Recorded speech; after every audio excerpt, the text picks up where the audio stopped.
पंडित का शुभ आविर्भाव तिथि।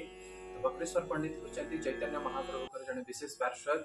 तो चैतन्य महाप्रभु जितेबाला नृत्य कीर्तन करती संकीर्तन करती तो वक्रेश्वर पंडित कंटिन्यूअसली 72 घंटा डांस करती। आप इमेजिन करें आजिकल भक्त मैंने 10 मिनट नाचिक थकी जाती किंतु वक्रेश्वर पंडित कंटिन्यूअसली 3 दिन नाचती एवं जहाँ स्वयं चैतन्य महाप्रभु निजे गान करती कीर्तन। वक्रेश्वर पंडित एमती कहुच्छे श्री कृष्ण लीला अनिरुद्ध थे एवं कई भक्त कहते कि से तुंग विद्या तुंग विद्या सखी थे। तो वक्रेश्वर पंडित कर गोटे एमती स्टोरी आसुचे।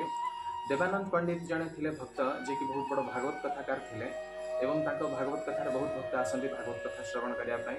तो दिने कौन है श्रीवास पंडित से भागवत कथा श्रवण करने आसते एवं श्रीवास पंडित देवानंद पंडित को मुखर भगवान कथा श्रवण कर आखिर लुह झरिया लगला एवं जो से कांदिया लगिले देवानंद पंडित कौन कले कहले ये कांदुंट डिस्टर्ब कर सब भक्त मान तेणु कि नहीं बाहर छाड़ी आस।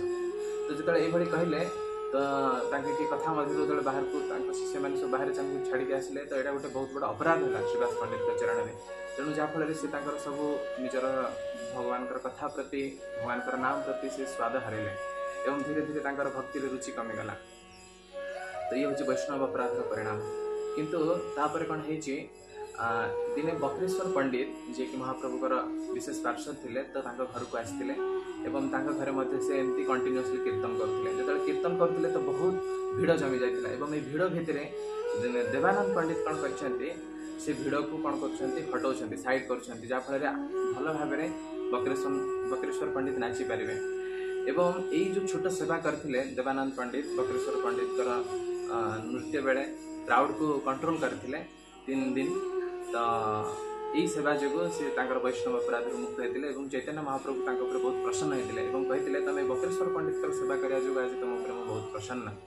तेणु चैतन्य महाप्रभु प्रसन्न हेले वक्रेश्वर पंडित सेवा करने द्वारा से अपराध मुक्त हो पारे। तेणु ये आमको गोटे शिक्षा मिलूँ वैष्णव अपराध मुक्त होगापी वैष्णव सेवा निहाती आवश्यक। तेणु ये आम बहुत शिक्षा पाइपारे वक्रेश्वर पंडित जीवन। हरे कृष्ण।